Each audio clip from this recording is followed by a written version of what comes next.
Сегодня продолжим обсуждение проектов.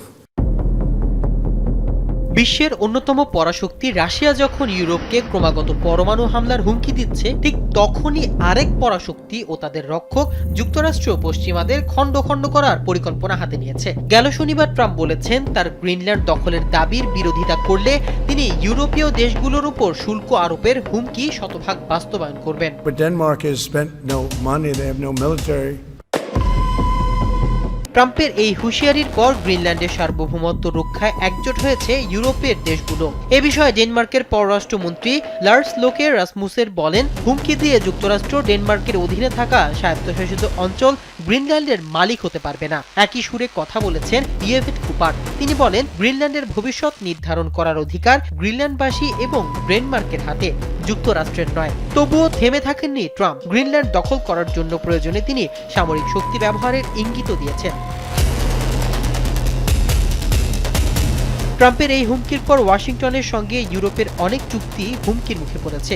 বিশেষ করে ইউরোপীয় পার্লামেন্টের দুই বৃহত্তম রাজনৈতিক জোট ইউরোপীয় পিপলস পার্টি বা ইপিপি এবং সোশ্যালিস্ট অ্যান্ড ডেমোক্রেটস বা এসএনডিএস জানিয়েছে, বর্তমান পরিস্থিতি ইইউর সঙ্গে যুক্তরাষ্ট্রের করা চুক্তি অনুমোদন করা সম্ভব নয়। গ্রিনল্যান্ড ইউরোপের দেশ ডেনমার্কের স্বায়ত্তশাসিত অঞ্চল হলেও ট্রাম্পের দাবি, যুক্তরাষ্ট্রের নিরাপত্তার জন্য এই অঞ্চল অত্যন্ত গুরুত্বপূর্ণ। তাই এই অঞ্চলের নিয়ন্ত্রণ চান তিনি। We need Greenland for national security.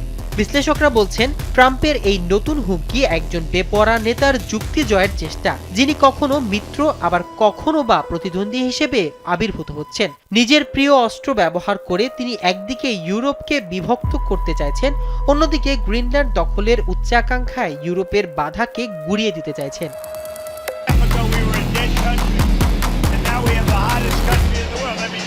এই অবস্থায় ইউরোপের কঠোর সমালোচনা করেছেন রুশ প্রেসিডেন্টের বিশেষ দূত কিরিল দিমিত্রি। তিনি বলেন, গ্রিনল্যান্ড ইস্যুতে ইউরোপের উচিত হবে না নিজের বাবা ডোনাল্ড ট্রাম্পকে উস্কানি দেওয়ার, কারণ ট্রাম্পের এই শুল্ক নীতি গ্রিনল্যান্ডের ইউরোপীয় দেশগুলোর সেনা মোতায়েনের সরাসরি সাজা।